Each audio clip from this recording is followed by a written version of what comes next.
గుర్తుపెట్టుకోండి, నేను ఇంత ఇంత ఇంట్రడక్షన్ ఇవ్వక్కర్లేదు. మీరు 2000 కోవిడ్ టైంలో సంవత్సరంన్నర మన అందరం ఇబ్బంది పడ్డాం. చిన్న చిన్న పని చేసుకునే వాళ్ళు, కార్పెంటర్లు కానీ, ఎలక్ట్రీషియన్ కానీ, వాళ్ళందరూ చాలా ఇబ్బంది పడ్డారు. ఒకే ఉన్నాళ్ళు ఏదో ఉన్నారు, వాళ్ళు రోజు గడవటమే వాళ్ళకి కష్టంగా ఉంది. అలాంటప్పుడు జగన్మోహన్ రెడ్డి గారు సంక్షేమ పథకం కింద 1 సంవత్సరం బడ్జెట్ మొత్తం కేటాయించారు.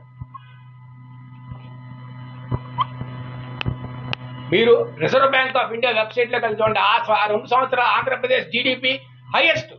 చేతిలో డబ్బులు ఉన్నాయి, బియ్యం, పప్పు, ఉప్పు, పిల్లలకి ఏం కావాలని కొనుక్కున్నారు. వేరే రాష్ట్రంలో చాలా ఇబ్బంది పడ్డారు. ఈ ఒక్క రాష్ట్రమే జీడిపి ఫుల్ బాగుంది. మీరు నేనేం చెప్పాను కదా, ఆర్బీఐ వెబ్సైట్లో చూడండి. సంక్షేమం అంటారు. ఇప్పుడు ఎక్కడి నుంచి వస్తాయి డబ్బులు మీకు? ఇంకా సంక్షేమం ఇస్తా అంటున్నారు, ఎక్కడి నుంచి వస్తాయి డబ్బులు మీకు?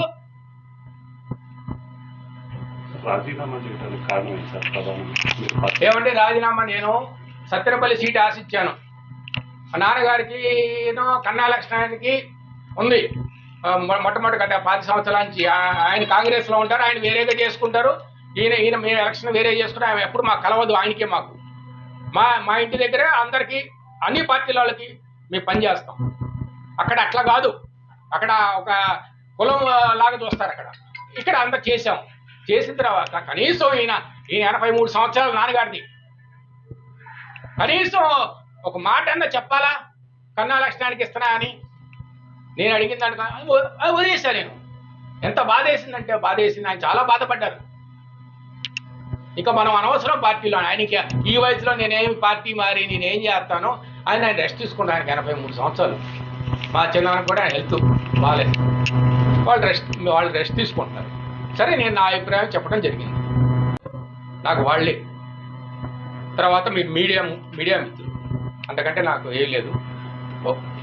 పార్టీ సంగతి అంటారా, జగన్మోహన్ రెడ్డి గారు అంటే ఆయన మంచి అభిమానం. ఆయన చేసే సంక్షేమాలు చాలా నెంబర్ 1గా ఉన్నాయి. అది చాలా నెంబర్ 1గా ఉన్నాయి. ప్రతి డైరెక్ట్గా వాళ్ళు చేరుతున్నాయి. వాళ్ళు కనుక పిలిస్తే నేను డెఫినెట్గా పోటీ చేస్తాను.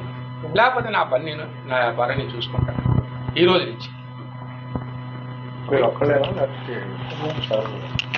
ఏమండి, సార్ విషయం వచ్చేటప్పటికి ఆయన 84 ఇయర్స్, ఆయనకి హెల్త్ బాగోట్లేదు, ఎక్కడికి వెళ్ళట్లేదు. ఆయన మల్టిపుల్ ఇష్యూస్ ఉన్నాయి. ఆయన చాలా బాధపడుతున్నారు. ఇప్పుడు నాకంటే ఆయన ఎక్కువ బాధపడుతున్నారు అన్ని విషయాల్లో. నేను ఎక్కడికి వెళ్ళను, నాకు ఓపిక లేదు, నేను ఎక్కడికి వెళ్ళను. వెళ్తే ఒక్కొక్కసారి ఉంటే 4 రోజులు ఇక్కడే ఉంటారు, ఒకసారి హైదరాబాద్లో ఉంటారు, డాక్టర్ చెకప్, అంతవరకే. అంతమించి ఆయన ఇంకేమీ చేయట్లేదు. ఇది నా నిర్ణయం.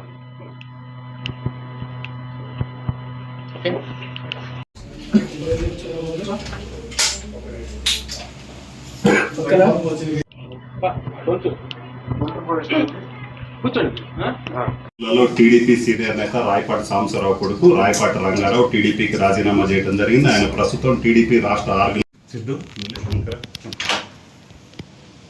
అవసరం లేదు, ఇసి బయట పడేస్తాను. రమ్మని లొకేషన్ రమ్మని, ఎక్కడ ఎట్లా మంగళగిరిలో ఎట్లా గెలుస్తాడో చూస్తాను నేను.